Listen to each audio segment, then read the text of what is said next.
Substance. Podcast stupéfiant. Bonjour à tous, bienvenue dans Substance, Marie, drogue et résilience, épisode 2. Pourquoi, à un moment de sa vie, telle ou telle personne va se dire « Tiens, je vais consommer cette drogue ». Quelle dynamique, consciente, inconsciente, dirige ce geste? Qu'est-ce qui nous pousse vers ce qui est toujours à l'origine un inconnu? À quoi peut-on comparer ce désir? Au grand départ vers l'ouest de Christophe Colomb, à la recherche d'un nouveau trajet pour atteindre les Indes, à un saut dans le vide pour éprouver la physique et savoir ce que ça fait de ne plus toucher terre, à un espoir de retour dans l'océan maternel primordial, immergé dans la sécurité, sans souci ni responsabilité. À chaque personne, chaque drogue, chaque contexte, sans doute, sa réponse. Marie va nous raconter la sienne dans cet épisode. Réglez le son, mettez-vous bien et écoutez, vous êtes dans Substance.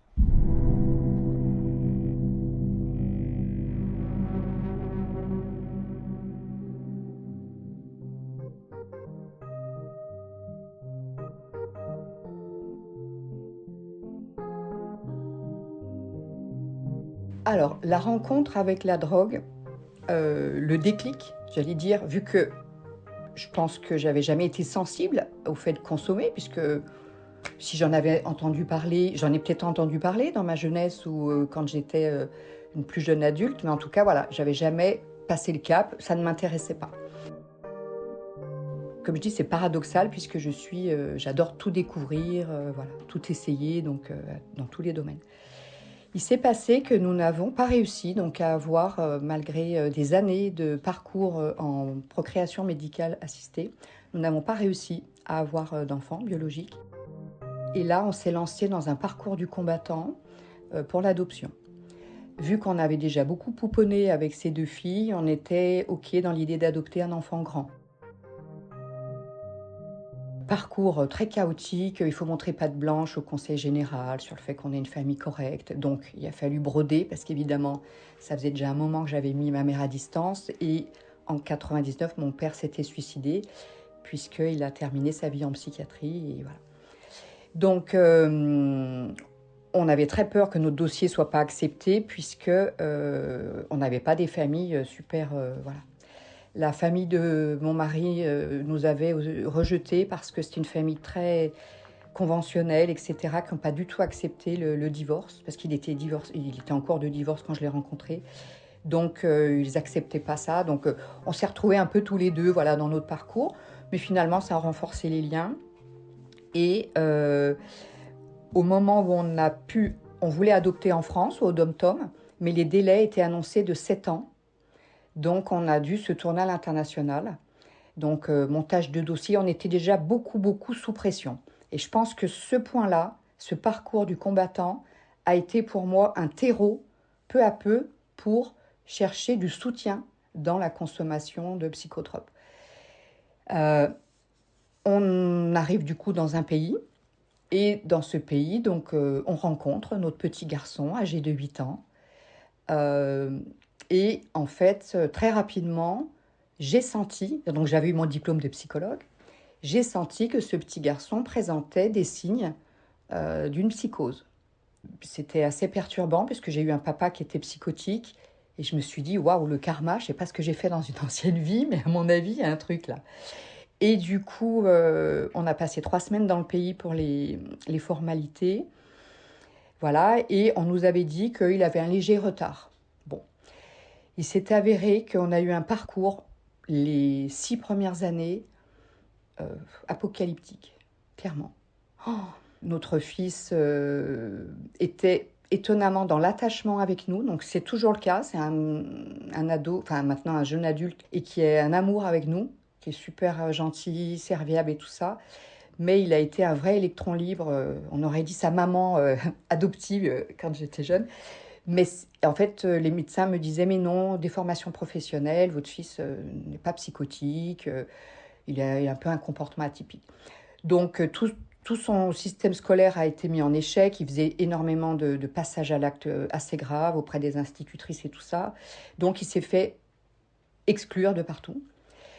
Et là, vraiment, on n'en pouvait plus. Moi, je me suis retrouvée à le gérer à la maison, à lui faire l'école à la maison. Et il a enfin pu rentrer dans les apprentissages grâce à la Ritaline et le fait d'être au calme à la maison. Donc il a pu lire et écrire. Et on a commencé à vraiment prendre les choses au sérieux, à lui faire passer des bilans. Et on s'est rendu compte qu'il avait une déficience mentale légère. Mais la psychose n'était pas encore reconnue. J'étais toute seule à dire, mais attendez, je suis nulle dans tel et tel domaine. En cuisine, je suis une quiche et tout ça. Mais je vous dis, en plus, moi, j'ai fait des stages aussi en psychiatrie et tout ça. Je leur dis, puis je connaissais bien, vu que mon père est relevé de la psychiatrie. Non, c'est pas tout. Et en fait, on a fait, avec mon mari, un burn-out parental. Un burn-out parental qui nous a amené à solliciter l'aide sociale à l'enfance pour avoir un relais en famille d'accueil. Donc, quand j'ai contacté ma collègue qui gérait le service, puisqu'elle m'envoyait des jeunes en séance, elle a cru que c'était un 1er avril. Je lui ai dit non, je suis psychologue, je me débrouille bien avec les enfants, pas de problème, mais non, là, j'ai besoin de relais, on n'avait pas de famille autour.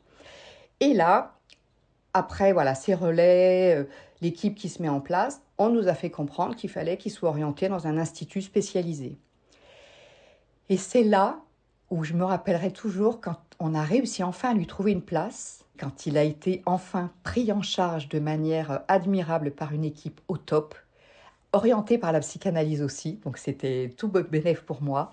On est tombé sur une équipe incroyable et on s'est retrouvés du jour au lendemain avec notre fils qui était pas là la semaine en internat. Et il y a eu, au bout de quelques temps, il y a eu une mutation et en semaine, il y a eu ce fameux jeudi.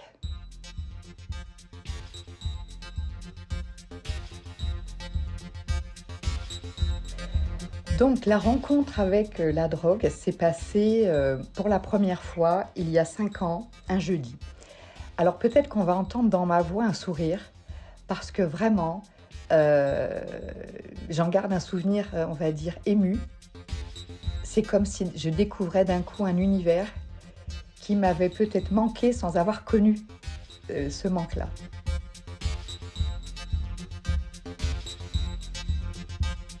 Donc ce fameux jeudi, nous avions posé un jour off le lendemain pour aller faire un golf, qu'on n'aura jamais fait d'ailleurs. Et une copine nous dit, bah voilà, y a un club un peu techno qui ouvre les jeudis, ça a l'air sympa et tout ça, on va essayer. On n'était pas du tout du milieu de la techno, électro, enfin c'était même pas électro à l'époque, ça s'appelait pas comme ça. Et on arrive, et c'était un univers génial.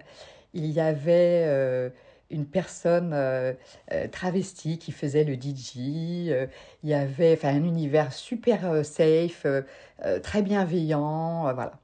Et puis, la copine nous dit, alors c'est quelqu'un qui avait aussi dans sa vie son job, elle avait sa vie, elle était maman d'un enfant et tout ça, et elle me dit à moi en premier, bah tiens, est-ce que tu veux essayer ça? Donc ça, c'était de la cocaïne. Et là, je crois que ce jeudi soir-là,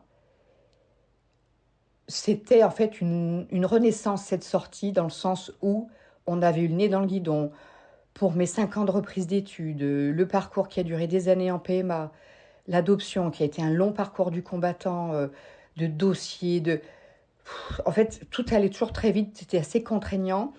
Les moments où je me sentais très alignée, c'est les moments où j'étais dans mon cabinet avec mes patients, parce que vraiment, ça a été vraiment un merci, ce bilan de compétences de Pôle emploi. C'est le métier de mes rêves et je suis comme un poisson dans l'eau dans ma pratique. J'ai des patients super, donc un vrai bonheur.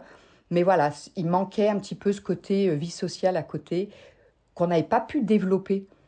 Et puis c'est délicat quand on a la 30-quarantaine, que vous êtes avec un enfant en situation de handicap, que vous gérez seul.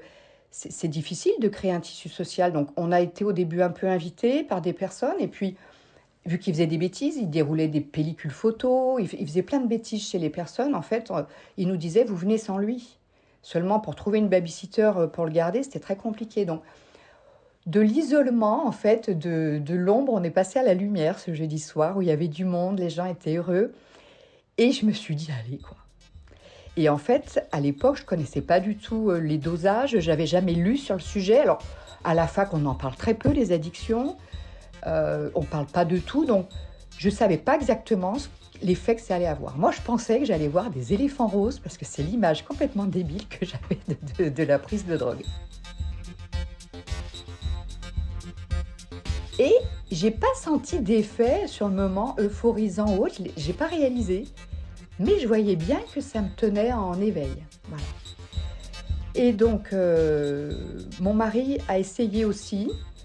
Il n'a pas trop aimé la sensation, le goût, enfin voilà. Et, mais je crois que je me rappellerai vraiment de cette première fois où je me vois me pencher comme ça, c'était dans tes toilettes, sur son téléphone portable. Et d'ailleurs, c'est rigolo parce que la trace, le trait, comme on appelle ça, qu'elle avait fait, je lui avais dit, je connais pas. Donc, elle avait fait pas très grand, mais elle, je me souviens, elle s'était fait ce qu'elle appelle une bûche. Et elle avait fait. Et je dis, ah ouais, ok, bah, je connaissais pas ça du tout, quoi. Et puis, à partir de là, en semaine comme ça, on avait des sorties. Voilà.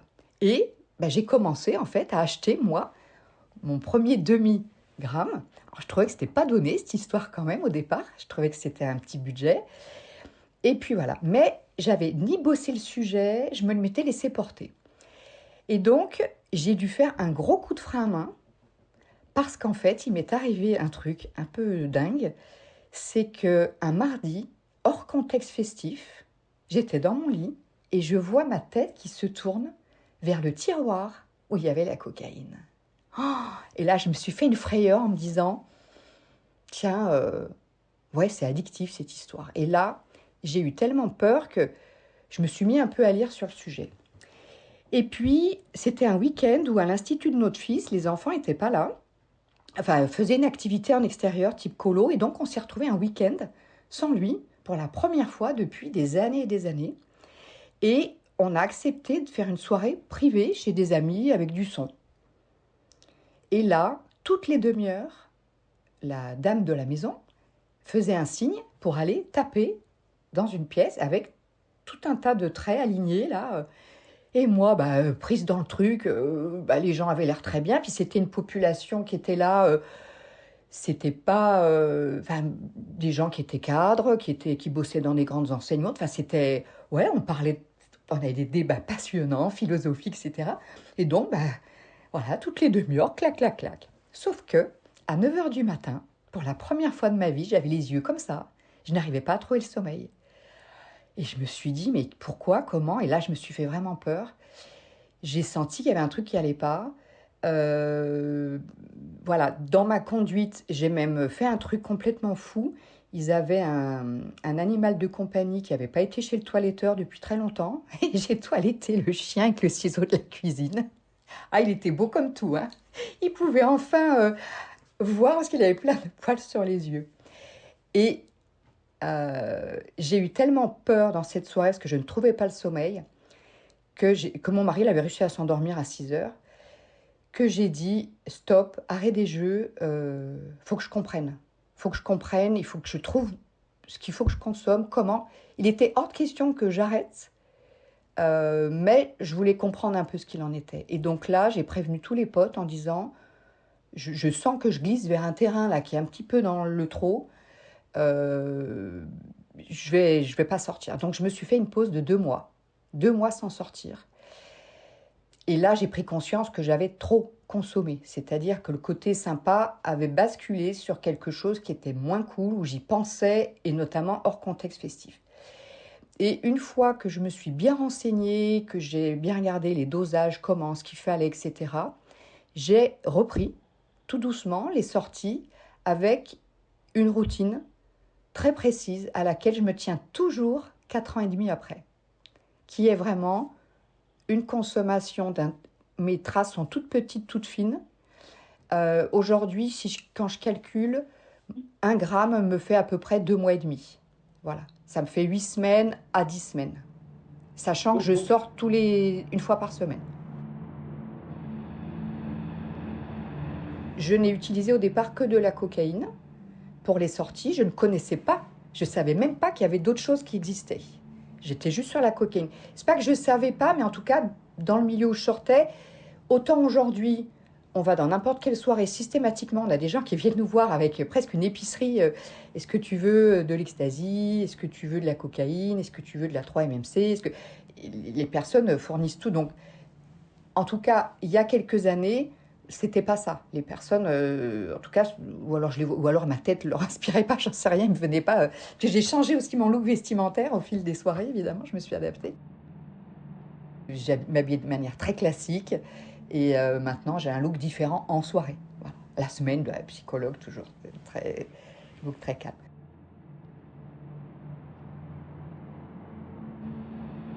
L'association de la cocaïne aux soirées techno, au milieu festif, était devenue pour moi une évidence puisque ça majorait mon euphorie, ma sensation de bien-être.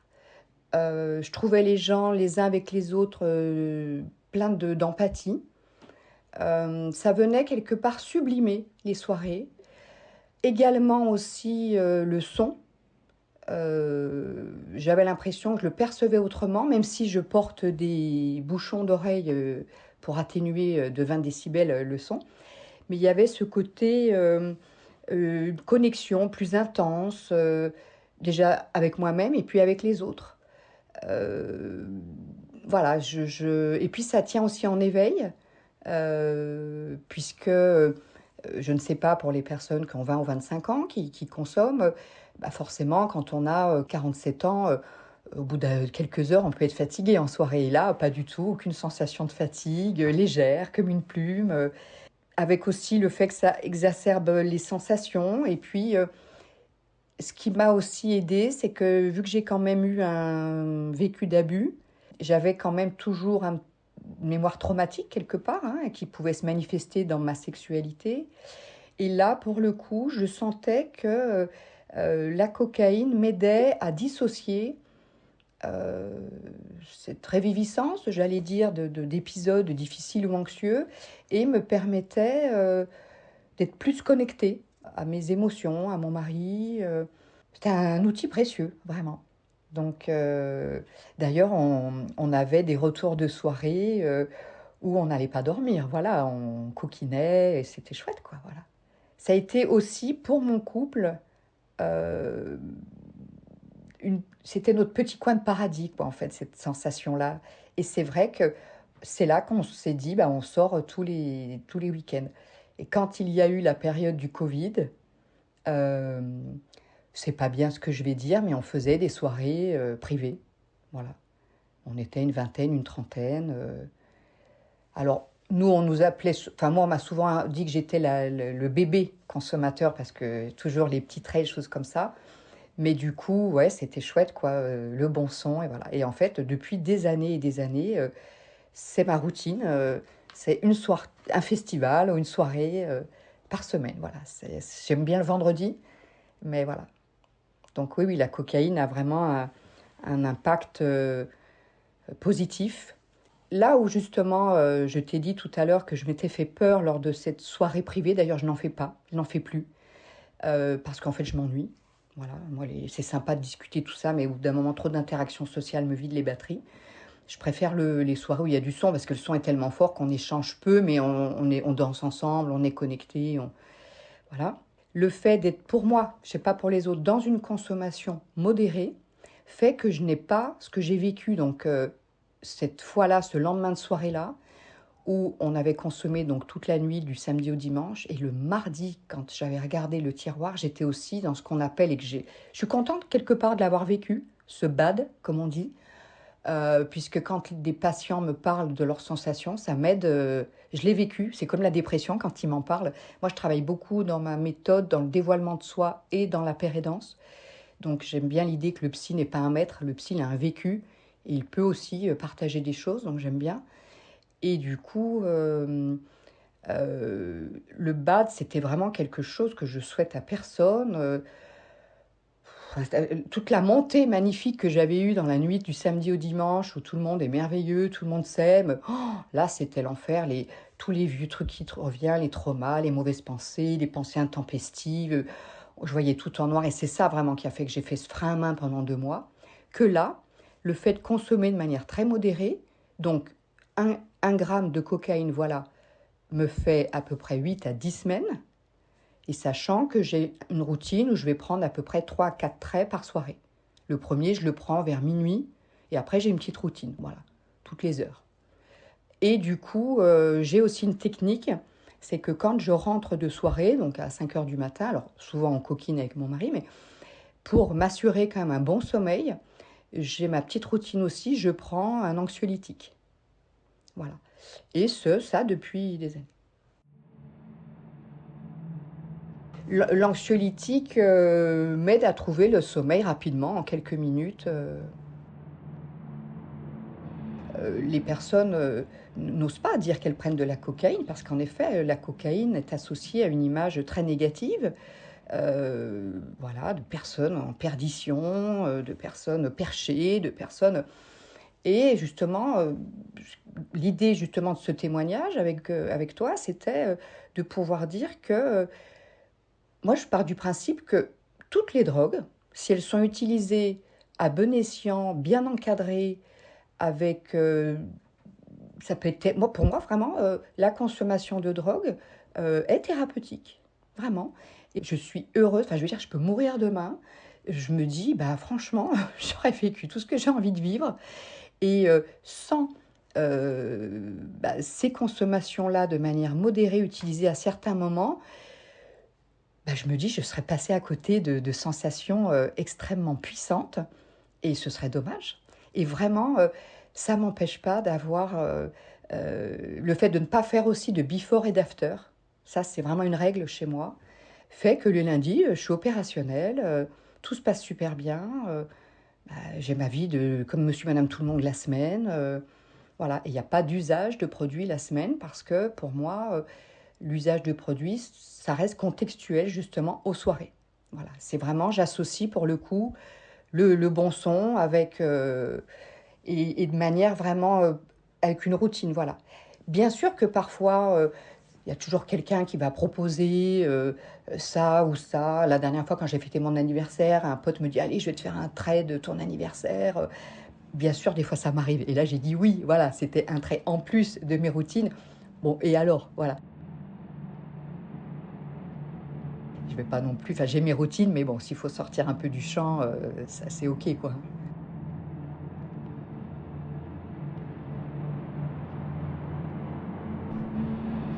Je trouve que ce que raconte Marie est intéressant parce que ça démontre une nouvelle fois qu'un usage problématique de drogue ne peut être imputé uniquement à la substance en elle-même. Marie gère plutôt subtilement son usage de cocaïne pour en tirer des bénéfices et ne pas subir sa consommation.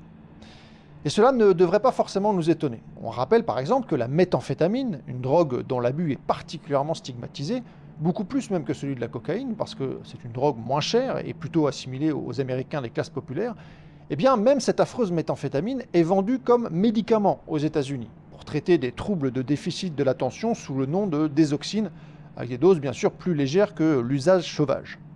Un peu d'ailleurs à la manière de Marie qui se limite à des petites doses. Avant de partir, je vous rappelle que vous pouvez m'aider financièrement pour produire le podcast grâce à une page Tipeee dont vous trouverez le lien dans la description. Dans le prochain épisode, Marie nous décrira les conséquences de sa consommation de drogue sur sa vie sexuelle. D'ici là, portez-vous bien.